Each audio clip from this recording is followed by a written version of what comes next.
Israel has said that one of its goals in this campaign in Gaza is to destroy Hamas. Well, now the head of Israel's domestic intelligence service has stated that it will eliminate Hamas leaders around the world. Here's a look at what Israel has done so far and how difficult its stated goal might be.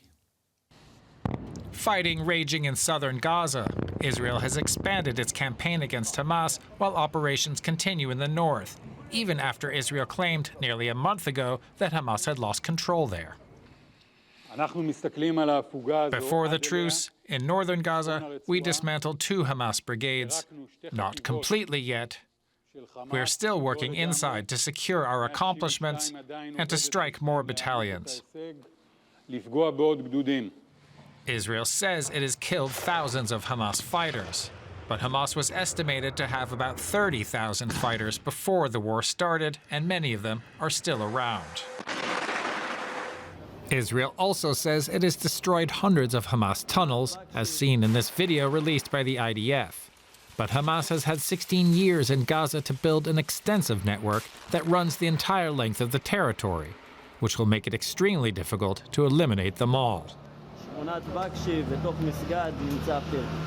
Israel has targeted many Hamas commanders. Israeli newspaper Yediot published images of a deck of playing cards showing top leaders, including Efyi Sinwar and military head Mohammed Def, distributed amongst Israeli soldiers. But the senior leadership is thought to still be alive and commanding the group from Khan Yunis. That's also where the most hostages are believed to be kept as human shields. Hamas also has officials far beyond Gaza, in the West Bank and in Lebanon, where they are increasingly allied with other jihadist movements. The political leadership lives in Qatar, and there are fundraising officials in Turkey as well. The campaign in Gaza has also cost an estimated 15,000 Palestinians their lives so far. Worldwide support for the Palestinian cause has spread far beyond the region. The growing number of civilian casualties and the dire humanitarian crisis will very likely play into Hamas's hands, making the group's resurgence even more likely, possibly dragging the war out for years. Beyond all these challenges, it's far from clear what Israel would do if it did defeat Hamas.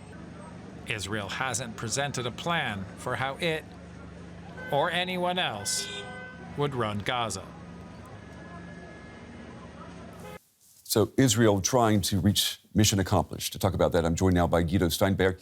He's a senior fellow with the German Institute for International and Security Affairs. Guido, it's good to see you again. Do you think fully eliminating Hamas with military means, is that realistic? Is it possible?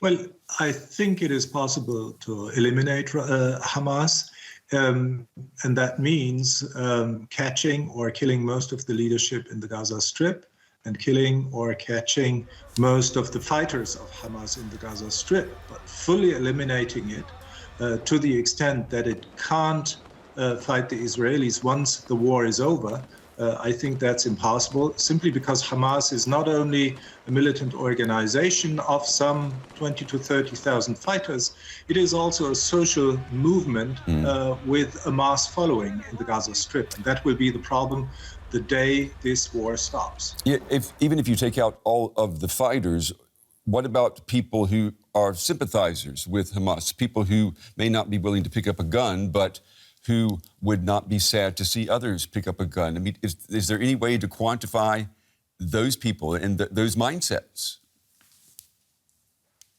Well, there has been widespread support for Hamas in the Gaza Strip in recent years. Most likely, the number of supporters is between 20 and 30% of the population. That means somewhere between 400 and 600,000 persons.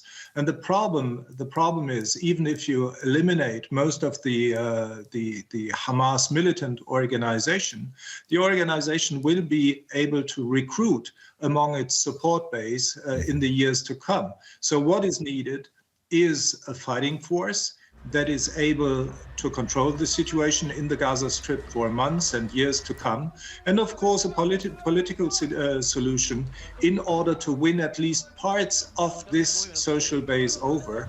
And as it seems, the Israeli government has no clue what might happen to the Gaza Strip after the war against Hamas is won. The French President Emmanuel Macron says that the complete elimination of the Palestinian terrorist group Hamas would take a decade. What kind of time frame do you think we are looking at here? I mean, are we talking about decades instead of years or months? No. I think the French president said this for political reasons. It is, of course, possible to eliminate the organization, but it's impossible to eliminate all the Hamas fighters. To eliminate the organization will take another couple of weeks, perhaps a couple of months. But then the big problem, as I already said, is how to win the peace. And Israel doesn't seem to have any clue what might happen afterwards, as it seems Israel is ready to reoccupy the Gaza Strip. But that will mean that remaining Hamas fighters and new recruits will fight the Israelis out of the Gaza underground. It will be very hard to control the situation in the Gaza Strip against the will of the population there.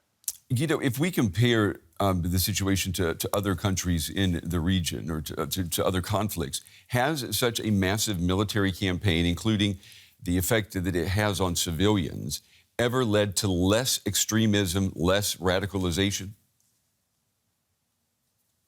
Well, some of these, some similar campaigns were successful. For example, against the Islamic State organization in Mosul in 2017, or in Raqqa in 2019. The destruction in both of these cities was comparable to what is happening right now in Gaza. I think one of the main differences was that ISIS or IS was not a social movement. It was a militant organization of some 20, 30, 40,000 fighters, and that was it. Hamas is a social movement with mass support in the Gaza Strip, and that is the problem in the long run. That's not the problem for the coming months. Israel might clearly win this war against Hamas, but it will be very hard to win the peace afterwards. It won't be any peace. Yeah, that's right. Win the peace and win the hearts and minds of a lot of people. Guido Steinberg from the German Institute for International and Security Affairs. Guido, as always, we appreciate your time and your analysis. Thank you. And for more on Israel's offensive, I'm very pleased to welcome Harel Chorev, head of the Middle Eastern Network Analysis Desk at Tel Aviv University. Welcome to DW. Thank you for your time today. Israel says that it wants to eliminate Hamas. Is that a realistic objective, in your opinion? I think it is a realistic objective. And I'll give you several reasons for that. First and foremost, we need to remember the Gaza Strip is only 364 square kilometers. Namely, it's almost an island.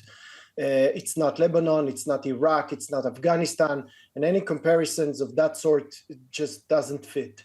Second, we need to understand how Hamas is built.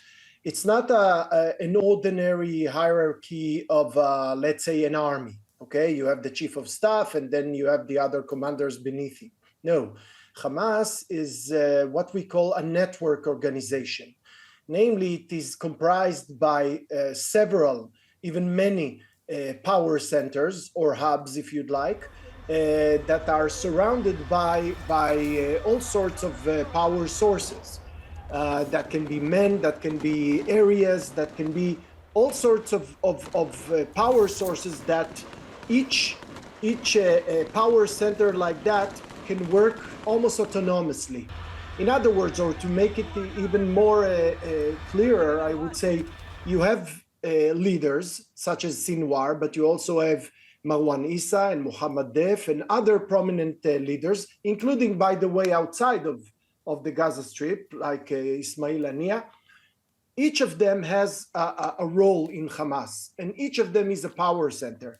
Now, once you remove enough, or I would say a critical mass of these power centers, either by any measure that Israel can take, that will eventually make the whole network collapse. So on the good Mr. side Chorev, of it. could I just interrupt you there? Because you've done a very good job there of describing Hamas. You've called it a network organization. You know, as you say, it's not just an army, but you know, the fact that it is so complicated, that it's an ideology as well, it's a set of ideas, you know, obviously including the refusal to accept a Jewish state. So, you know, how can this be eliminated from Gaza? How can it be easily done? Well, we know that any idea, first of all, we need to differentiate between an idea and an organization. Any organization can be eliminated, even the most fearful one, and we can think about several examples from the history. Second, I would say even an idea can be rooted out. Whether it is the militant idea of Japan after the Second War, or of course Nazi Germany. Today we have the two peaceful countries in the world and pacifist. Any idea can be rooted out. In the Middle East, we saw that with the Nasserism, for example. The idea sank after it was proven as failed. So we need to differentiate between the two. What we are interested in, of course, eradicating the organization. And as I explained, this is possible as well. We just need to get to a critical mass. And to root out the idea will take, of course, years, but I think it's worth it for the sake of the two peoples, both Israelis and Palestinians eventually. Because Hamas is really the most negative player that this area saw in the past 30 years. And if Israel is successful in getting rid of this organization, Israel says Hamas will not rule Gaza after this war. If that is the case, can you tell us who will then be in charge? First of all, I must say it's an excellent question, because to be critical vis-a-vis the Israeli government, I don't think they talk about a lot about it. And it's not that they're not planning. I know for a fact they are. But I don't know, maybe for political reasons, internal political reasons, they don't mention it enough. But it is a critical question. And what I see and what I hear from planning the day after is, first and foremost, forget about an Israeli governing of the area, a civil one. It won't happen. Nobody in Israel planned it. What we will see is an Israeli military, not even control, but ability to penetrate the Gaza Strip whenever it's necessary, more or less like what is happening today in the West Bank, to take care of immediate threats. And in terms of civilian matters, I see an independent Palestinian administration assisted by international, of course, the international arena. And you know what? I have a reason to be optimistic about it as well. Since 2014, I was talking to many fundraisers, for the Gaza Strip. And they told me, many good-willing countries since 2014, namely Protective Edge, don't want to invest money in the Gaza Strip.